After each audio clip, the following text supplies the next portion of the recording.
Hello dear, welcome करता हूं आप सभी को यूट्यूब चैनल नर्सिंग ज्ञान में।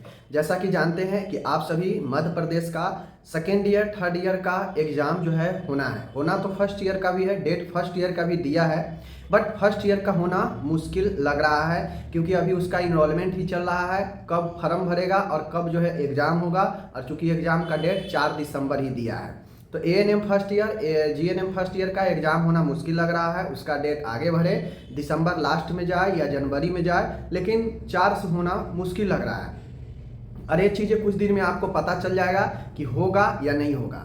फिलहाल जो मैं बात करने आया हूँ वो टॉपिक है सेकेंड ईयर थर्ड ईयर के लिए काफ़ी ज़्यादा महत्वपूर्ण है। देखिए, जो पढ़ने वाले स्टूडेंट हैं वो जान रहे हैं कि मैं ये जो कुछ भी अभी एग्ज़ाम के लिए करा रहा हूँ, चाहे ऑब्जेक्टिव हो, चाहे सब्जेक्टिव हो, चाहे कुछ भी हो, डिफरेंस हो, ये तीसरा बार मैं करा रहा हूँ। जी हाँ मेरे डियर, ये तीसरा बार मैं करा रहा हूँ और पर्सनल एमपी में ही अभी एग्ज़ाम है। बाकी सारे जगह एग्ज़ाम 22 से 23 के लिए हो चुका है, ठीक है। चाहे वो फर्स्ट ईयर हो, सेकेंड ईयर हो, थर्ड ईयर हो, सभी जगह हो चुका है, बस बाकी है तो एमपी में, ठीक है।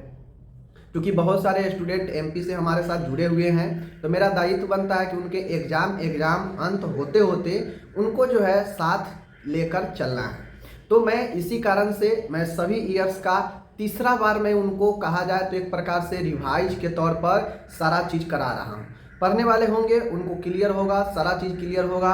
जो एग्ज़ाम के पर्पज़ से जो एग्ज़ाम के लिए रुके होंगे कि एग्ज़ाम आएगा तो पढ़ेंगे, तो उनके लिए मुश्किल है। एग्ज़ाम आ भी गया, 8 से 10 दिनों में आपका जो है सारा चीज़ें शुरू होने वाला है और आप ये 10 से 12 दिनों में जो भी तैयारी आप कर लेंगे बचे हुए समय में, आपके लिए बेनिफिट होगा। तो मैं कहने ये आया हूँ, जितना भी समय बाकी है आप जहाँ से भी पढ़े, मैं नहीं कहता हूँ कि इस चैनल से ही पढ़िए, आप जहाँ से भी पढ़िए, बुक से पढ़िए, क्वेश्चन बैंक से पढ़िए, जहाँ से भी पढ़िए, अपने नोट्स से पढ़िए, कॉलेज के नोट्स से पढ़िए, जहाँ से भी पढ़िए, बट ये जो 10 से 12 दिन का समय आपके पास है इसको जाया मत जाने दीजिए और खूब मेहनत कीजिए। सेकेंड ईयर में है 4 सब्जेक्ट है, थर्ड ईयर में होंगे 2 ही सब्जेक्ट है, तो आपको हर हाल में बहुत अच्छा करना ही पड़ेगा।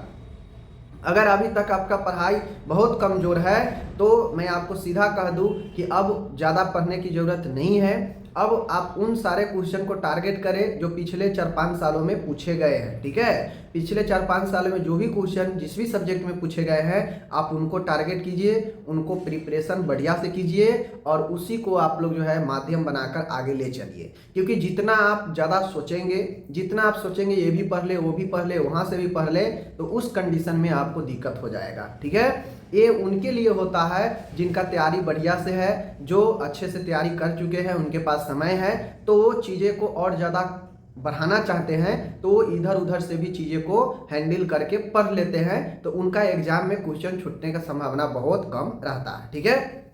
लेकिन जिनका तैयारी बहुत कम है, वीक है, उनको लगता है मेरा ये सब्जेक्ट गड़बड़ है, ये सब्जेक्ट गड़बड़ है, तो उनको मैं सीधा तौर पे कह दूं कि आपको अब ज़्यादा विशेष करने का ज़रूरत नहीं है। आप सेकेंड ईयर में है, 4 सब्जेक्ट है। फर्स्ट ऑफ ऑल आप अपने ऑब्जेक्टिव को मजबूत कर लीजिए। अगर 10 नंबर का भी एग्जाम में ऑब्जेक्टिव पूछ दिया और 10 नंबर में अगर आप 5 नंबर पर ही अटक जाएंगे तो फिर बहुत मुश्किल हो जाएगा। और ऑब्जेक्टिव आपके नंबर को बूस्ट करता है, और सबसे पहली बात है कि ऑब्जेक्टिव गलत कर लेंगे तो फिर बहुत सारे दिक्कत आपको आएंगे, ठीक है। तो मैक्सिमम ऑब्जेक्टिव सही करने का प्रयास हर स्टूडेंट को करना चाहिए, चाहे आप खुद से बनाएं चाहे हेल्प लेकर बनाएं, ठीक है, इधर उधर से, लेकिन मैक्सिमम ज़्यादा से ज़्यादा ऑब्जेक्टिव कोशिश कीजिएगा कि सही हो जाए तो बेहतर है आपके लिए, ठीक है। क्योंकि सब्जेक्टिव में बहुत लोग पिछड़ जाते हैं। आप सोचिए ना, इतना लोग बैक क्यों लग जाता है, बैक लग जाता है उनका, कहीं ना कहीं ऑब्जेक्टिव में पिछड़ जाते हैं और ऊपर से सब्जेक्टिव तो कमज़ोर रहता ही है, ठीक है ना। तो ये चीज़ें होता है। कुल मिला के 75 नंबर के थ्योरी होता है, उसमें आपको 37-38 नंबर पर पास होता है 50% पर, तो आपको उतना मार्क्स लाने पड़ेंगे थ्योरी में, ठीक है। तो ये चीज़ें हो गया। देखिए बहुत हल्का है, चाहे आप सेकेंड ईयर पढ़ते हैं चाहे फर्स्ट ईयर पढ़ते हैं, थर्ड ईयर पढ़ते हैं, ठीक है।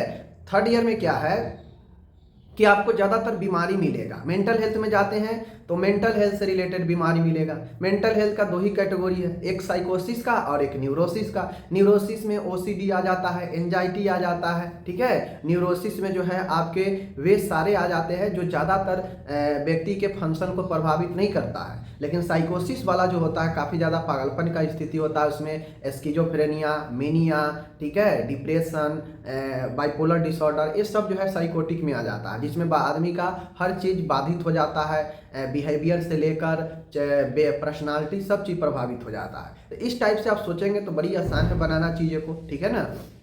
मैं टोटल चीज़ पढ़ा चुका हूँ। अब बहुत लोग कहेंगे कि आप ये नहीं पढ़ाए, वो नहीं पढ़ाए हैं, तो कहीं ना कहीं आप क्लास को मिस किए हैं, ठीक है। इसी कारण है कि आप जो है गड़बड़ कर दिए हैं।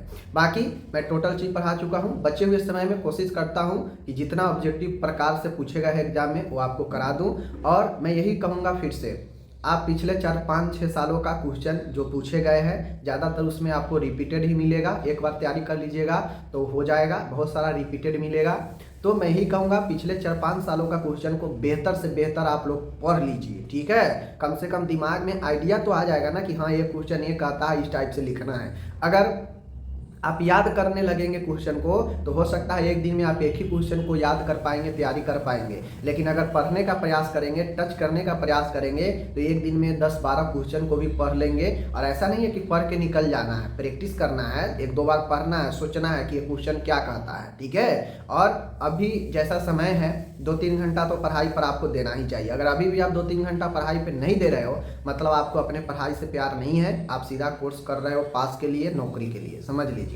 अब नौकरी भी इतना आसान नहीं है, बगैर कंपटीशन निकाले हुए भी अब जॉब नहीं होगा। तो जब आप यहाँ नहीं पढ़ेंगे तो वहाँ क्या आपसे कंपटीशन निकलेगा, फिर आप जाइए कंपटीशन में 4 साल तैयारी करते रहिएगा, यहाँ नहीं पढ़िएगा तो, ठीक है ना।